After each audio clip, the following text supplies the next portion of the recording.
This video contains news and analysis related to a recent terror attack in Kashmir. The content may include sensitive visuals and discussions that could be distressing to some viewers. Viewer discretion is advised. We strongly condemn all forms of violence and terrorism. The purpose of the content is solely to inform and create awareness based on verified reports. পরে খবরে আসি। জানেন তো, আশ্বাসী এখন ভরসা পূর্ণমের পরিবারের। বুক কাঁপছে আশঙ্কায় সব সময়।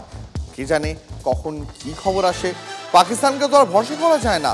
তাদের হাতে বন্দি পূর্ণমের যে কি হাল কে জানে।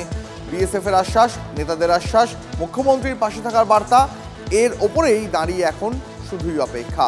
এক এক সেকেন্ডও যেন পাহাড় প্রমাণ। তবে আশা যে তারা ছাড়বেন না, লড়াই চলবে, সাফ জানিয়ে দিয়েছেন শাহ পরিবার।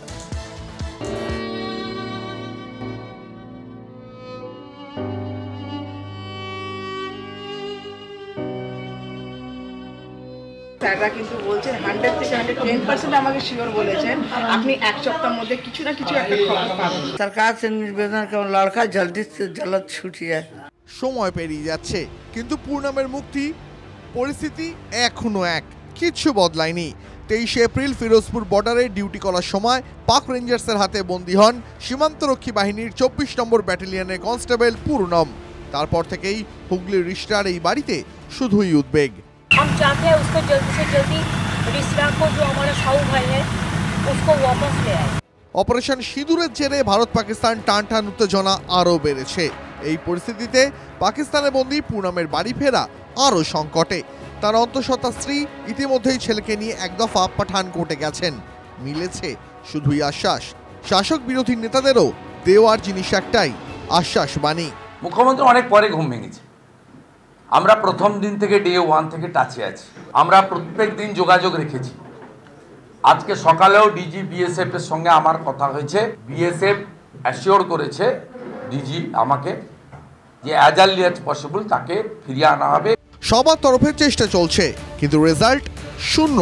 বাস্তব এটাই। আমাদের যারা আছেন, যারা দায়িত্বে রয়েছেন, সেটা including the honourable prime minister, তারা যারা দায়িত্বে রয়েছে, তাদের আরেকটা দায়িত্ব হচ্ছে যে পূর্ণমকে ফিরিয়ে নিয়ে আসা। মাননীয় মুখ্যমন্ত্রী পাশে দাঁড়িয়েছেন। আমরা আশা করি যে কেন্দ্রীয় সরকার, স্বরাষ্ট্র মন্ত্রক, প্রতিরক্ষা মন্ত্রক প্রপার ব্যবস্থা নিয়ে আমাদের ঘরের ছেলেটিকে সুস্থ অবস্থায় পাকিস্তান থেকে ফেরতের উদ্যোগ নেবেন। শুকনো আশ্বাস নয়, পরিবার চাইছে কাজেও তা করে দেখানো হোক। রাজনীতি, শাসক বিরোধী তরজা, এসব কিচ্ছু তাদের চাই না। চাওয়া বলতে শুধু পাকিস্তানের কবজা থেকে পূর্ণমের মুক্তি। সেই দিনের অপেক্ষায় তারা পথ চেয়ে বসে।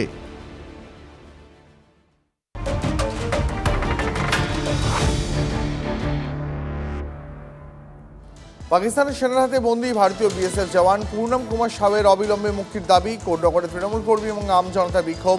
জাতীয় পতাকা হাতে নিয়ে বিক্ষোভে সামিল হন তারা। তাদের দাবি, কেন্দ্র এই নিয়ে পাকিস্তানের উপর আরও চাপ বাড়াক। প্রতিবাদকে দিল্লির দরবারে পৌঁছে দেওয়ার ডাক দিয়েছেন তারা। এবার যে খবরে নজর রাখবো, বকেয়া মেটাতে বলায় তাণ্ডবের অভিযোগ রোগীর পরিবারের বিরুদ্ধে। মুকুন্দপুরে এক বেসরকারি হাসপাতালের ঘটনা। তেসরা মে কিডনির সমস্যা নিয়ে ওই বেসরকারি হাসপাতালে ভর্তি হন তমাল দাস।